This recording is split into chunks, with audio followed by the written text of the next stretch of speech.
2024년 9월 15일 성령 강림 17째 주일 예배를 드립니다.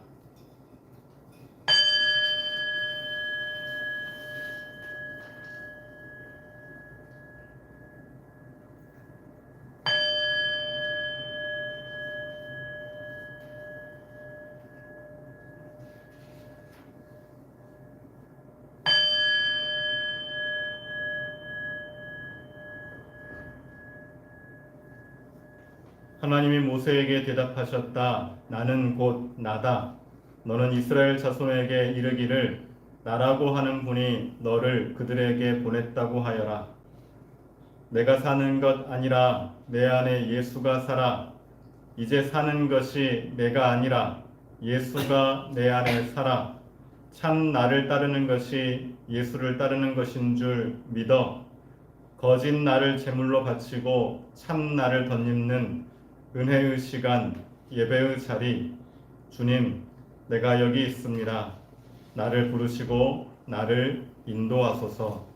예수 이름으로 기도합니다. 아멘. 내 안에 사느니 9번 찬양할게요.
주보 2쪽과 3쪽에 요한복음 1장 43절부터 51절 말씀이 있는데요. 붉은 글씨로 되어 있는 요한복음 1장 43절부터 51절을 함께 한 목소리로 읽겠습니다. 시작. 다음날 예수께서 갈릴리로 떠나려고 하셨다. 그때 빌립을 만나서 말씀하셨다. 나를 따라오너라. 빌립은 벳세다 출신으로 안드레와 베드로와 한 고향 사람이었다. 빌립이 나다나엘을 만나서 말하였다. 모세가 율법책에 기록하였고 또 예언자들이 기록한 그분을 우리가 만났습니다. 그분은 나사렛 출신으로 요셉의 아들 예수입니다. 나다나엘이 그에게 말하였다. 나사렛에서 무슨 선한 것이 나올 수 있겠소? 빌립이 그에게 말하였다. 와서 보시오.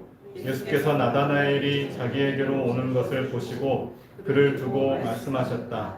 보아라, 저 사람이야말로 참으로 이스라엘 사람이다. 그에게는 거짓이 없다. 나다나엘이 예수께 물었다. 어떻게 나를 아십니까? 예수께서 대답하셨다. 빌립이 너를 부르기 전에 네가 무화과 나무 아래에 있는 것을 내가 보았다.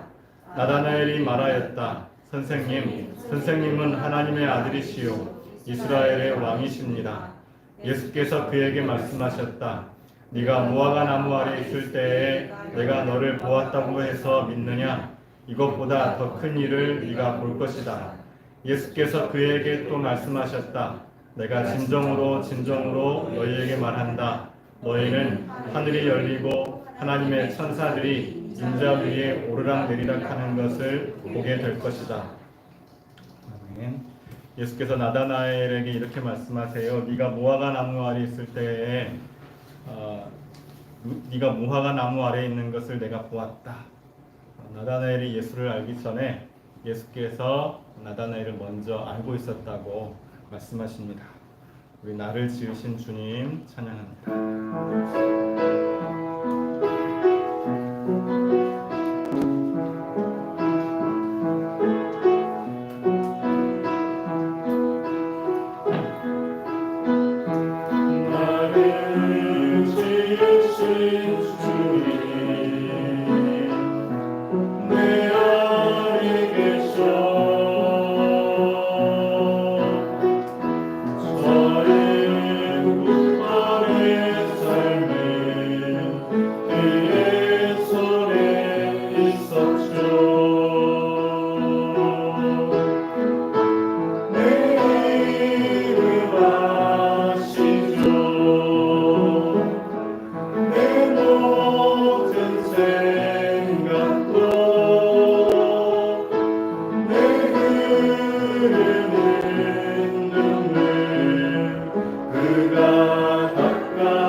요한복음 1장 43절부터 51절을 다시 한번 읽을게요. 한번 읽었고요. 대지는 이렇습니다. 빌립이 예수와 대화하죠. 빌립이 예수와 대화를 먼저 하고 만났습니다. 그리고 그 빌립이 나다나엘에게 찾아가서 내가 메시아를 만났다라고 이야기하네요. 아마 나다나엘에게 빌립은 뭔가 들은 얘기가 있었을 거예요. 나다나엘이 모세 오경에 적혀있는 내용을 빌립에게 말해 주었을 거라고, 혹은 나다나엘이 모세 오경을 빌립에게 가르쳐 주었을 거라고 우리가 짐작할 수 있어요.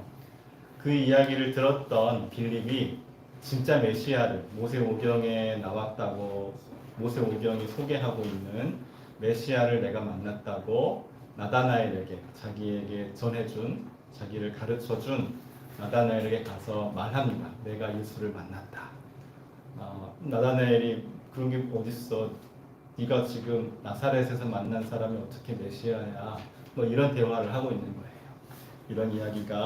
이런 대화가 오고 가고 있는 요한복음 1장 43절부터 51절을 다시 한번 읽겠습니다. 한 목소리로 읽습니다. 시작.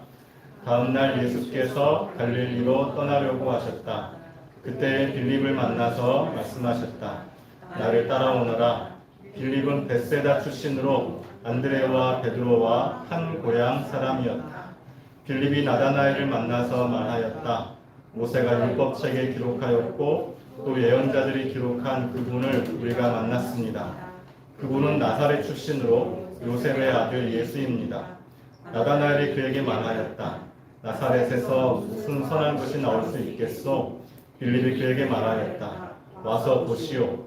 예수께서 나다나엘이 자기에게로 오는 것을 보시고 그를 두고 말씀하셨다. 보아라, 저 사람이야말로 참으로 이스라엘 사람이다. 그에게는 거짓이 없다. 나다나엘이 예수께 물었다. 어떻게 나를 아십니까? 예수께서 대답하셨다. 빌립이 너를 부르기 전에 네가 무화과 나무 아래에 있는 것을 내가 보았다. 나다나엘이 말하였다. 선생님은 하나님의 아들이시요 이스라엘의 왕이십니다. 예수께서 그에게 말씀하셨다. 네가 무화과 나무 아래에 있을 때에 내가 너를 보았다고 해서 믿느냐? 이것보다 더 큰 일을 네가 볼 것이다. 예수께서 그에게 또 말씀하셨다. 내가 진정으로 너희에게 말한다. 너희는 하늘이 열리고 하나님의 천사들이 인자 위에 오르락내리락 하는 것을 보게 될 것이다. 성서를 우리가 읽을 때 성서의 장르가 무엇인가 이거를 염두에 두고 읽으면 좋아요. 성서는 우리 지금 소설 같은 이야기책이 아니죠. 물론 소설이 제가 이야기책이 아니라는 건 허구가 아니냐 이런 의미가 아니고요. 이야기를 사실인 것처럼 서술한 장르가 아니라는 거예요. 성서는 소설이라는 우리가 지금 읽고 있는 이야기로 구성된 이런 소설이라는 장르가 나오기 전에 아주 한참 전에 편집되고 구성된 책입니다. 당시에는 아주 이르게 있었던 기원전 4세기 무렵의 책들 역시 희극이거나 시거나 그래요. 희극도 시처럼 드라마도 시처럼 썼었고요. 시 혹은 드라마가 당시에 사람들이 알고 있는 유일한 장르예요. 그러면 성서 역시 당시에 그리스 세계 사람들이 이해하는 방식으로 썼겠죠. 그럼 성서는 시와 같은 장르예요. 거대한 서사시입니다. 큰 서사시. 어마어마하게 긴 서사시가 구약 성경과 신약 성경일 수 있어요. 이게 이 글의 장르가 논문이 아닙니다. 이 글의 장르는 역사책도 아닙니다. 이 글의 장르는 소설도 아닙니다. 이 글의 장르는 에세이도 아니에요. 당시에는 시와 드라마만 이 글의 장르로 사람들에게 유통되고 있었어요. 이 시라는 서사시라는 장르이다라는 걸 우리가 염두에 두고 성서를 읽으면 좋습니다. 빌립이 나다나엘에게 예수를 소개합니다. 드디어 메시아를 만났다고 말합니다. 빌립이 나다나엘에게 이런 말을 건넨 것은 둘 다 메시아를 기다리고 있었기 때문일 겁니다. 지금 빌립과 나다나엘의 대화를 유추해 보면 두 사람은 이미 알고 있는 사람이에요. 처음 만난 사람이 아니고요. 나다나엘과 빌립과 나다나엘 사이에 뭔가 깊은 대화가 오간 적이 있어요. 혹은 깊은 고민이 빌립과 나다나엘 사이에 오간 적이 있어요. 빌립이 벳세다 출신이라고 우리가 지난주에 말씀드렸습니다. 벳세다는 당시에 군사 요새가 있는 군대들이 주둔할 수 있는 군사 요충지였습니다. 갈릴리 북서쪽에 있는 군사 요충지로서의 마을. 아마 헤롯 빌립에게 당시에 갈릴리의 분봉왕이었던 헤롯 빌립에게 헌정된 도시로 벳세다가 계획되어서 군사 도시로 건설된 겁니다. 그 벳세다 출신 빌립은 이 건설된 도시가 건설되던 현장을 잘 보았었겠죠. 그리고 로마 군인 혹은 유대 군인들이 거기에 주둔하면서 당시에 군대가 사람들에게 어떤 폭정을 했는가를 경험했을 가능성이 높아요. 그리고 그 군대에 들어와 있는 걸 보면서 이 군대가 물러난 세상, 로마 군대가 더 이상 내가 사는 땅에 주둔하지 않는 세상, 헤롯 빌립이라는 로마 황제의 어용왕이 꼭두각시 왕이 우리를 다스리지 않는 세상에 대한 꿈이 이 벳세다 사람 빌립에게 있었을 가능성이 되게 높죠. 이런 타는 목마름이 있는 거예요. 새로운 세상에 대한 타는 목마름을 가지고 있는 사람 빌립이 나다나엘과 뭔가 깊은 대화를 한 적이 있었어요. 나다나엘에게 뭔가 배운 적이 있었던 것 같아요. 그래서 이렇게 이야기해요. 빌립이 나다나엘에게 뭐라고 얘기하냐면, 모세가 율법책에 기록하였고 또 예언자들이 기록한 그분을 만났습니다. 모세가 율법책에 기록하였고 예언자들이 기록한 거 내가 당신에게 들은 적이 있는데, 당신이 나에게 모세가 기록한 것, 예언자들이 예언한 것을 나에게 말해준 적이 있잖아요. 모세가 기록한 메시아, 예언자들이 예언한 메시아에 대해서 당신이 나에게 들려준 적이 있잖아요. 근데 그 모세가 기록한 예언자가 예언한 그 메시아를 내가 만났어요, 나다나엘. 이렇게 빌립이 이야기하고 있어요. 내가 나사렛에서 메시아를 만났어요, 이야기합니다. 되게 기뻤겠죠. 뭔가 나다나엘에게 들었던 이야기, 나다나엘이 외워준 그 성서의 모세오경과 예언서의 이야기가 예수를 만나는 순간 번쩍하면서 섬광같이 이 사람이구나 라는 깨달음이 빌립에게 있었지 싶어요. 그 기쁨을, 그 섬광 같은 그 반짝거리는 깨달음을 빌립이 나다나엘에게 이야기하고 있어요. 이런 메시아에 대한 기다림, 메시아에 대한 타는 목마름, 메시아가 우리 사는 세상에 와서 내가 살고 있는 이 땅을 더 좋은 세상으로 만들어 줄 거야 라는 그런 기다림이 사실 우리에게 있지는 않아요. 우리가 신앙적으로, 우리가 종교적으로 예수를 그리스도라고 믿기는 하나, 우리 사는 세상이 예수의 오심으로, 메시아의 오심으로 더 좋은 세상이 될 거야 라는 그런 타는 목마름이 우리에게 있지는 않죠. 우리 시대에 이 빌립과 나다나엘의 대화는 시간적으로, 공간적으로 멀게 느껴져요. 우리는 메시아를 기다리진 않습니다. 우리가 통상 예수 그리스도의 재림이 우리의 교리 속에 있습니다만, 우리는 이 교리를 그냥 교리로 받아들이지 예수 그리스도의 재림을 타는 목마름으로 간절하게 기다리지는 사실은 않아요. 저에게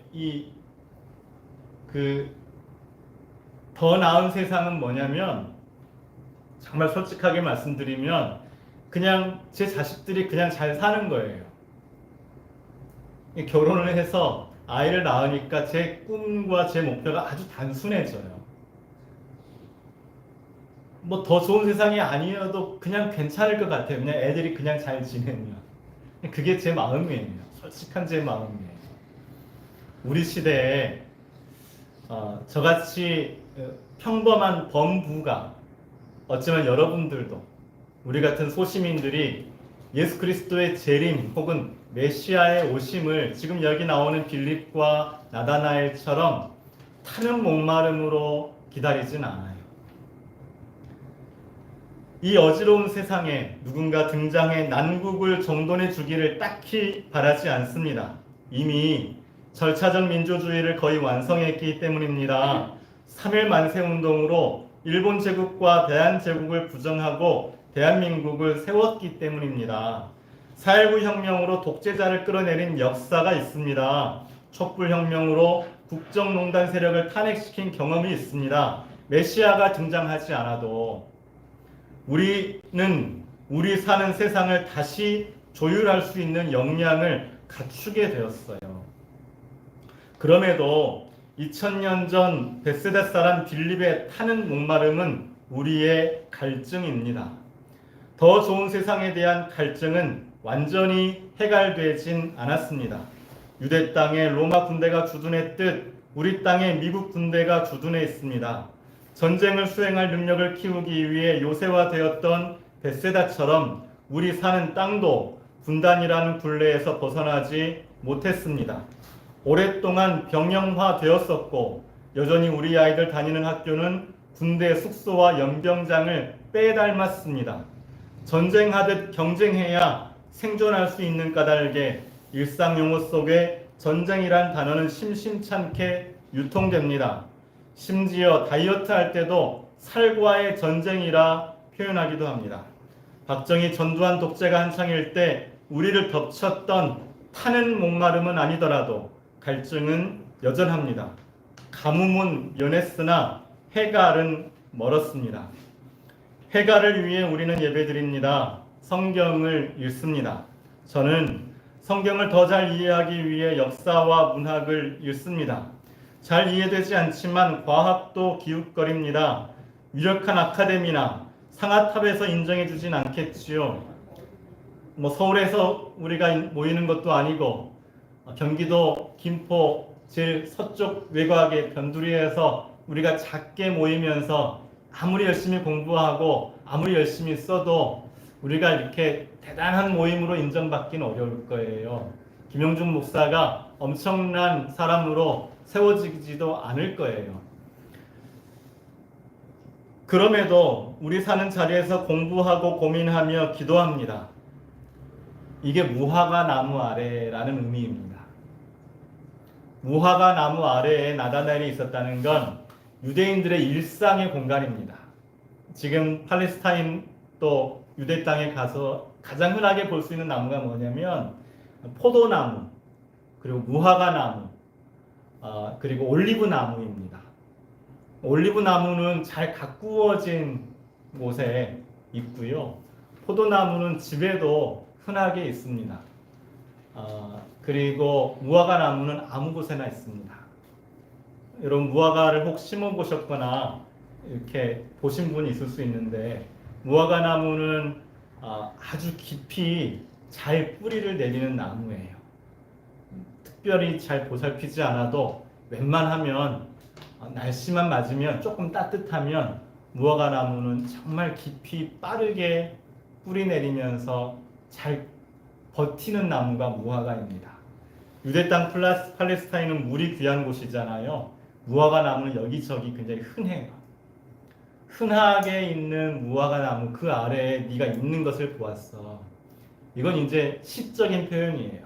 무화과 나무 아래에서 나다나엘 네가 그냥 일상을 살면서 누구나 안듬직한 그 무화과 나무 아래에서 네가 성전이 아닌 무화과 나무 아래에서 네가 아카데미가 아닌 무화과 나무 아래에서 네가 랍비들과 둘러싸인 자리가 아닌 그냥 네 일상 속에서 나다나엘 네가 모세오경을 읽고 예언자들이 이야기한 것을 들으려고 고민하고 그거를 연구하며 애쓰고 또 빌립 같은 사람을 만나서 전해주고 이야기하는 것을 내가 알고 있어. 내가 너를 본 적이 있어.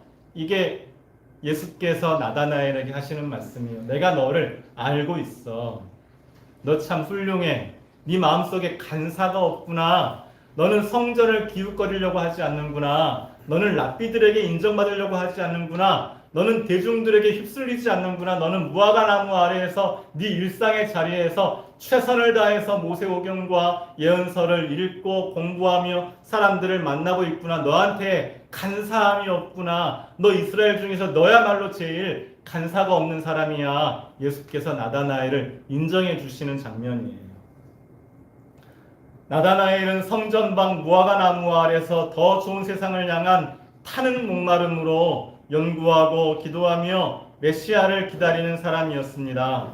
나다나엘은 메시아에 대해 그렇게 연구하고 공부한 것을 동네 사람들에게 알려주는 사람이었겠습니다.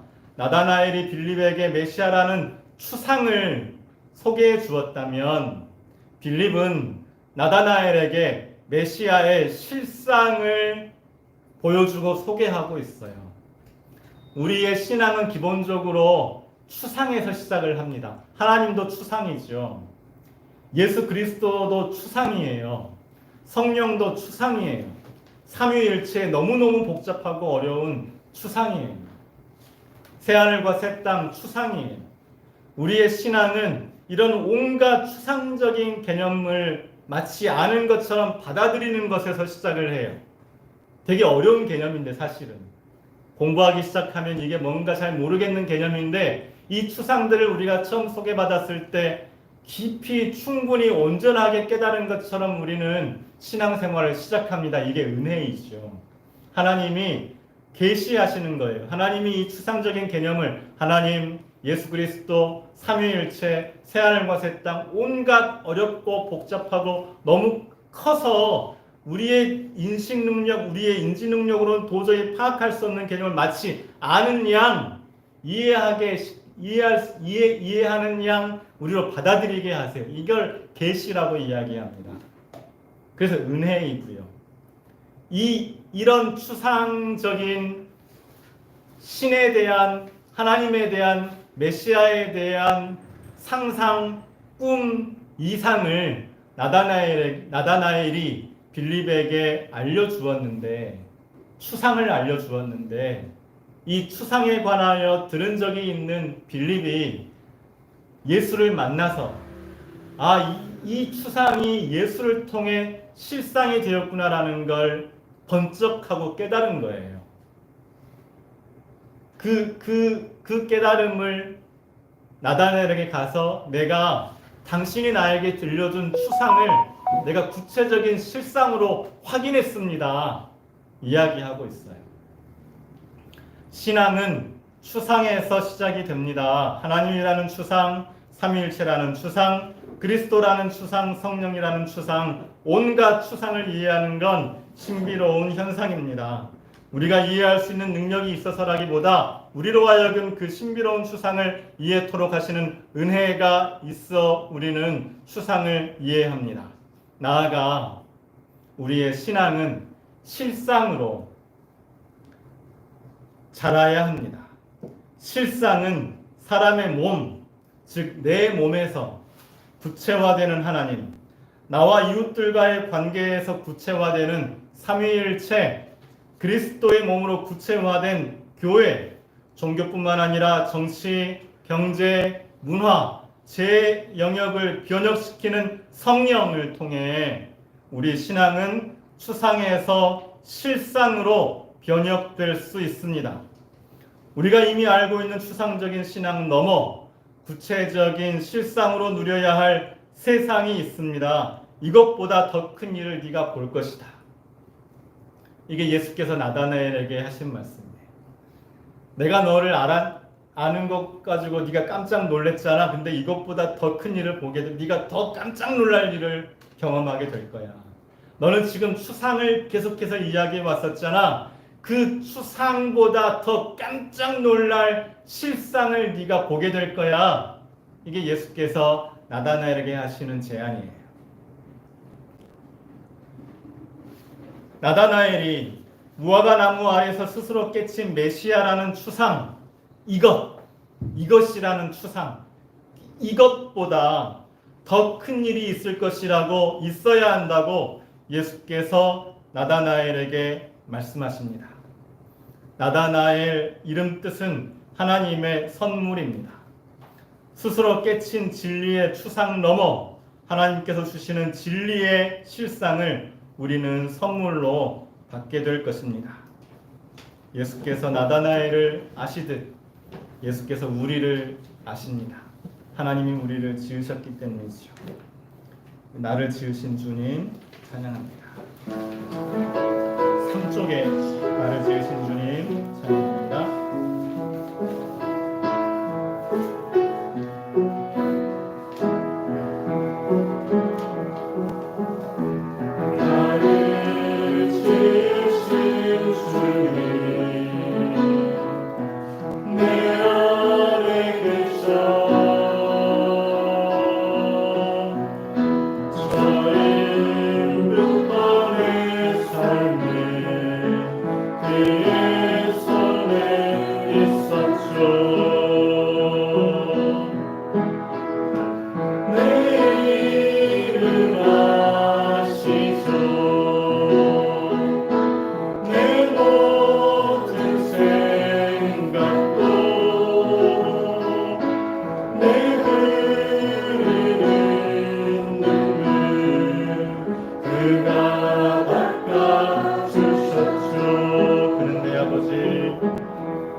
그는 내 아버지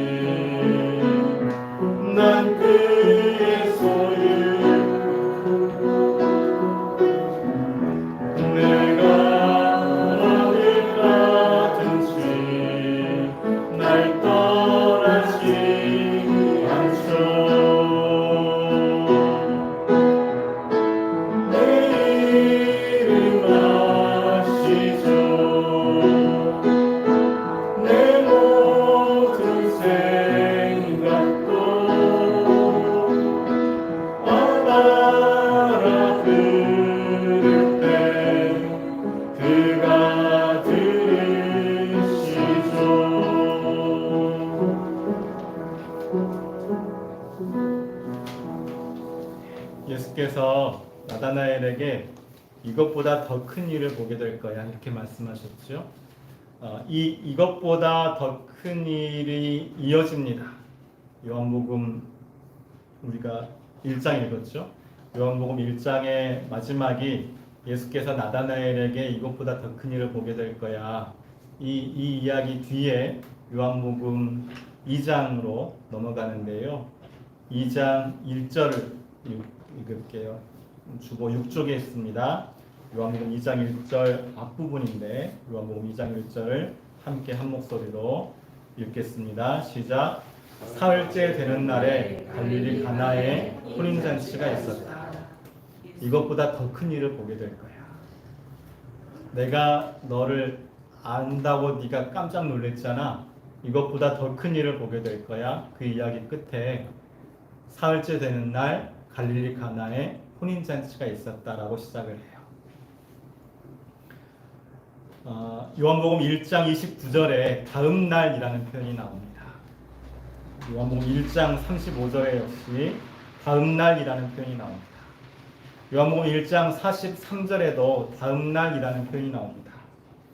제가 보는 개정 성경에는 이렇게 되어 있어요. 1장 이튿날 1장 29절에 이튿날 요한이 예수께서 자기에게 나오신 보고 다음날 혹은 이튿날이라고 번역을 합니다. 또 35절에는 제 성경에는 이렇게 되어 있어요. 또 이튿날. 그리고 1장 43절에도 제 성경에는 이렇게 되어 있습니다. 이튿날. 이튿날, 또 이튿날, 이튿날. 세번역 성경에는 다음날, 다음날, 다음날 이런 표현이 있습니다. 요한복음 1장의 이야기는요. 계속해서 예수를 기다리는 사람들의 시간입니다. 메시아를 기다리는 사람들의 시간인데 다음날, 다음날, 다음날로 그날과 그날과 그날이 구별되지 않는 같은 날로 계속 연장되고 이어집니다. 그러다가 나다나엘과 예수의 대화 이후에 예수께서 나다나엘에게 더 큰 것을 보게 될 거야. 이 말씀을 하신 직후에 시간이 바뀝니다. 그 전에는 그냥 다음날, 다음날, 다음날, 이튿날, 이튿날, 이튿날로 반복되던 시간이 2장에서 사흘이라는 시간으로 달라져요. 2장 1절 사흘째 되던 날, 사흘째 되는 날 시간이 달라지고 있습니다. 다음날, 다음날, 다음날 어쩌면 어제와 다르지 않은 오늘, 오늘과 다르지 않은 내일을 우리는 살지요.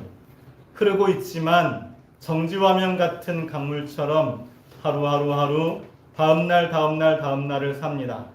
어제도 메시아를 기다렸고 오늘도 메시아를 기다리고 내일도 메시아를 기다릴 것 같은 하루였는데 2장에서 사흘째 되는 날이 시작이 되고 갈릴리에서도 혼인잔치가 열립니다. 여러분, 제가 요한복음 오늘 설교 전에 성서의 장르는 시로 읽으면 좋겠다고 제안드렸었죠. 시예요. 성서는 온갖 시적인 함축적인 표현으로 꽉 차 있는 거대한 서사시인데 이전에는 계속 이튿날, 다음날 이야기하다가 혼인잔치를 이야기하면서 시간을 사흘째라고 바꿉니다. 뭔가 시간의 변화가 우리 일상 속에 일어났다는 거예요. 우리의 시간이 이전과는 다른 시간으로 완전히 변혁되었다는 거예요. 가나의 혼인잔치에서 물이 포도주가 되듯이 우리의 시간이 우리가 이전에 알고 있는 시간과 전혀 다른 시간이 되었다는 거예요. 우리에게 메시아를 기다리는 그런 거대한 역사 속에 우리의 큰 민족적인, 민중적인, 세계사적인, 지구적인 그런 고통을 이겨내기 위한 그런 메시아적인 기다림 우리 소시민에게는 없을 수 있어요. 좀 부끄럽죠. 저도 그렇고요. 또 그게 또 우리 현실인데 또 하나님이 우리를 살펴주시는 까닭에 저는 여러분들이 삶의 자리에서 마치 메시아를 기다리는 것 같은 타는 목마름, 뭔가 내 문제가 해결되었으면 좋겠는 그런 갈증, 그 시간이 반복되고 반복되고 반복될 수 있는데, 계속 실패하고 실패할 수 있는데, 좌절되고 좌절될 수 있는데, 연기되고 연기될 수 있는데, 지연될 수 있는데, 마치 물이 포도주로 변하듯 우리의 시간이 다음날이 아니라 예수께서 사흘째 부활하셨다는 그 사흘이라는 시간, 죽음의 시간이 끝나고 부활하는 그 사흘째 되는 시간 같은, 죽음이 생명으로 변화되는 것 같은 그런 시간이 우리에게 있어. 이게 요한복음이 우리에게 말해주는 하나님의 이야기예요. 사막의 샘이 넘쳐오리라. 찬양합니다.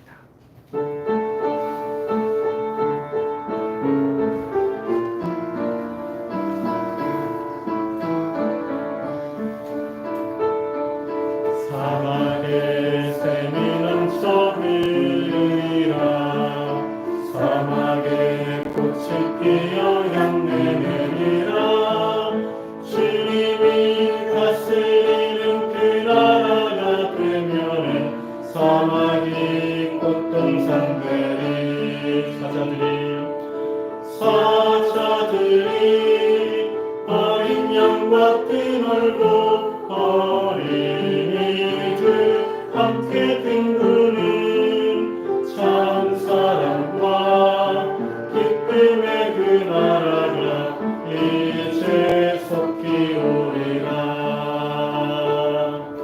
사막에 숲이 우거지리라. 사막에 예쁜 새들 노래하리라. 주님이 다스리는 그 나라가 되면은 사막이 낙원되리라. 옥사굴에 어린이가 손 놓고 장난쳐도 물지 않는 참 사랑과 기쁨의 그 나라가 이제 속히 오리라. 요한복음 2장 1절부터 11절 주보 7쪽에 있는데요. 함께 한 목소리로 읽겠습니다. 시작. 사흘째 되는 날에 갈릴리 가나에 혼인잔치가 있었다. 예수의 어머니가 거기에 계셨고 예수와 그의 제자들도 그 잔치에 초대를 받았다. 그런데 포도주가 떨어지니 예수의 어머니가 예수에게 말하기를 포도주가 떨어졌다 하였다. 예수께서 어머니에게 말씀하셨다. 여자여, 그것이 나와 당신에게 무슨 상관이 있습니까? 아직도 내 때가 오지 않았습니다. 그 어머니가 일꾼들에게 이르기를 무엇이든지 그가 시키는 대로 하세요 하였다. 그런데 유대 사람의 정결 예법을 따라 거기에는 돌로 만든 물 항아리 6이 놓여 있었는데 그것은 물 2-3 동이들이 항아리였다. 예수께서 일꾼들에게 말씀하셨다. 이 항아리에 물을 채워라.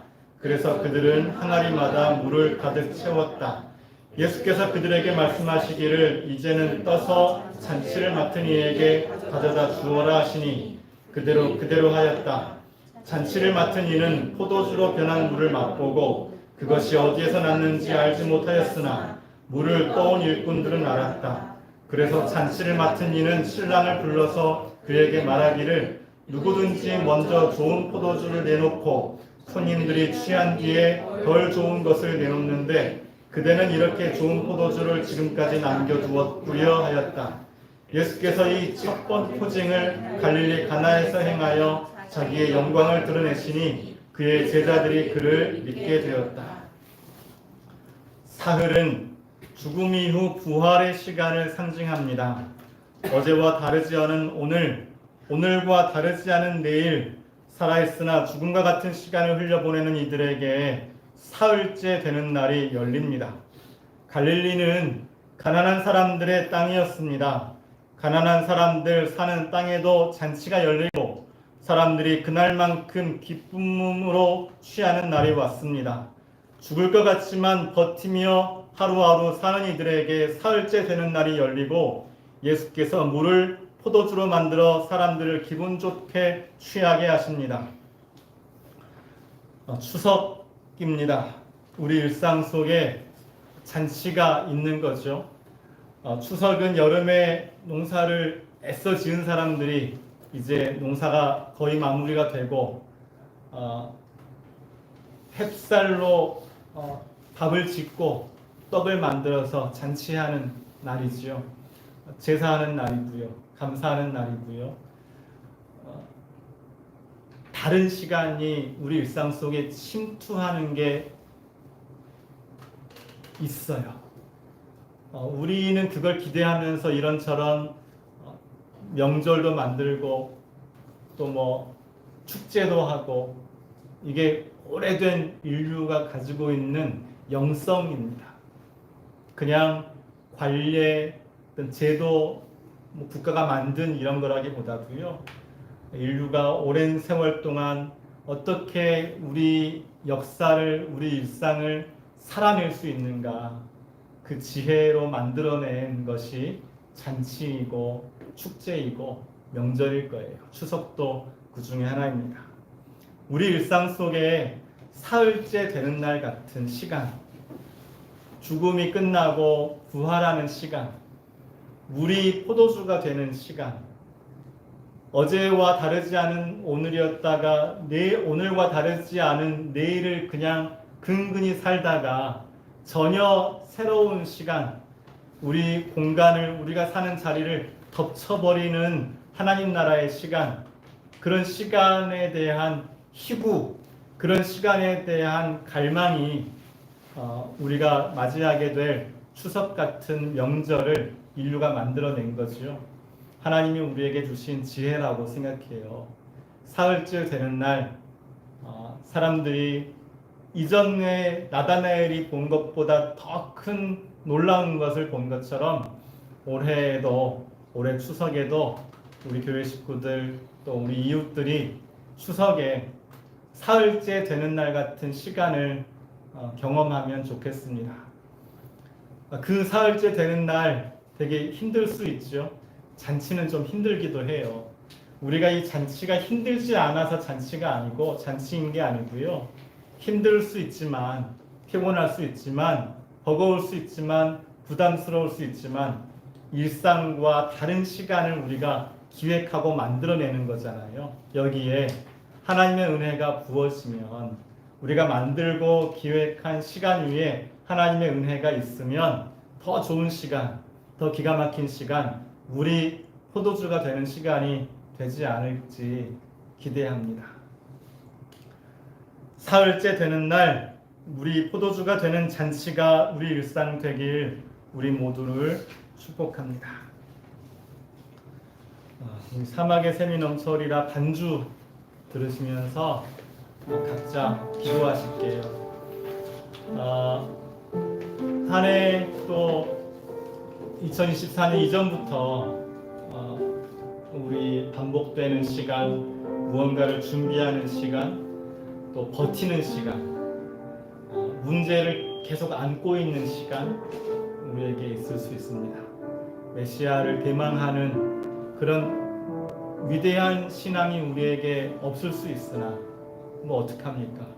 하나님 우리를 불쌍히 여기셔서, 하나님 우리에게 그런 대망은 없지만 우리에게 작은 소망이 있어서 그게 우리입니다. 하나님, 우리 일상 속에 있는 우리의 버텨야 할, 해결해야 할 문제, 우리가 성취해야 할 것, 좌절된 이 자리에 하나님 나라의 시간이 오셔서 우리가 사흘째 되는 날, 잔치 같은 시간, 잔치 같은 일상을 살게 해주십시오. 그 시간이 오기까지 우리가 무화과 나무 아래에서 최선을 다하겠습니다. 도와주십시오. 말씀을 따라 기도하겠습니다.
어린아가 되리라.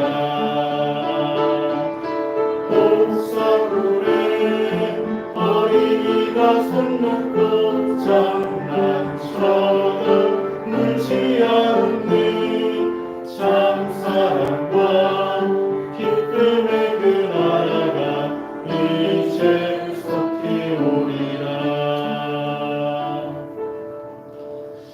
주보 8쪽 함께 읽으시면서 말씀을 따라 서로 축복합니다.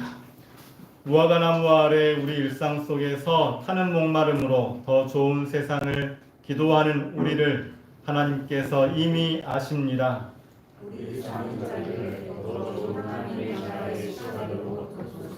날마다 똑같은 하루하루 보내는 우리가 날마다 새로운 하루하루를 살게 하소서.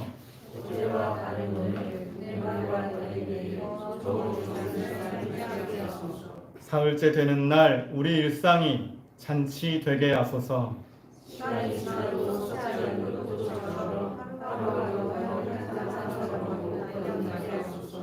우리의 주님이시며 구주이신 그리스도 예수에 대한 지식과 그의 은혜 안에서 자라십시오. 이제도 영원한 날까지도 영광이 주님께 있기를 빕니다. 아멘.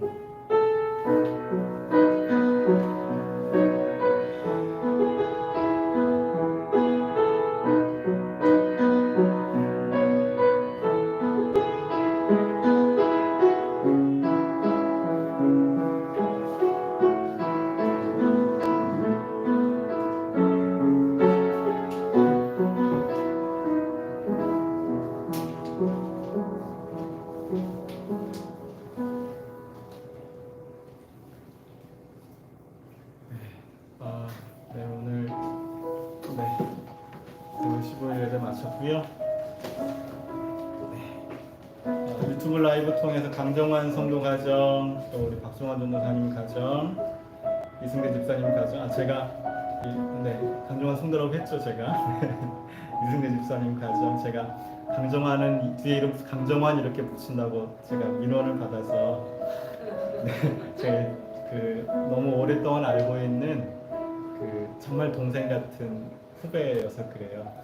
이승대 집사님 가정, 또 이동환 김현 성도님 가정 함께 예배 드렸고요.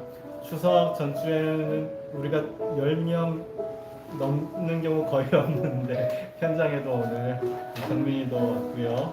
경민 아버님 오셨습니다. 제가 성함을 좀 여쭤도 될까요? 괜찮으세요? 이형순입니다. 네, 이형자 순자. 네, 이형자 순자 선생님 함께 예배 드렸습니다. 제가 경민이 처음 우리 예배 드릴 때 제가 기억이 나거든요. 예배 때 불수가 와서 앉았는데 되게 이렇게 눈에 띄는 사람이었어요. 물론 처음 보기도 했지만 우리 아버님 들어오시는데 마치 그때와 비슷한 느낌을 제가 받았어요. 저보다 아마 훨씬 연배이실 텐데 우리 아버님은 티셔츠를 바지 속으로 넣어 입으셨네. 배가 없으시다는 증거거든요.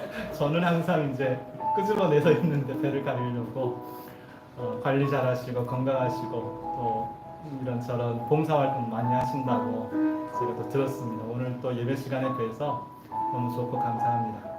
네, 주보 보시면서 주보 보시면 되겠고요. 소식 확인하시고 어제 발달장애인 자조모임 기반으로 장릉 역사산책 우리 달팽이학교 이사이신 김나영 대표께서 진행해 주셔서 다녀왔고요. 그리고 9월에 레위기 읽는 모임, 또 10월에 제가 강의하고 안동에 제가 답사 가이드를 합니다. 권정색 문학 속 성경 이야기 있고요. 11월 6일, 7일 이날은 좀 특이한 6일이 수요일이에요. 수요일과 목요일인데요. 11월에 광주순례 일정이 잡혔습니다. 네, 우리 청년들 위해, 우리 장년들 위해, 우리 어르신들 위해 계속 기도하겠습니다. 네, 예배 마쳤습니다. 감사합니다.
가볍게.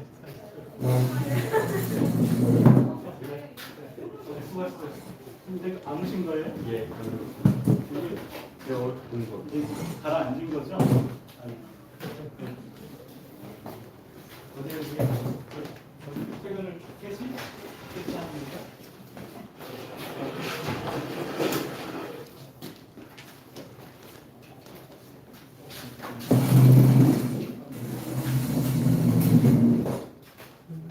오늘 마지막에 따는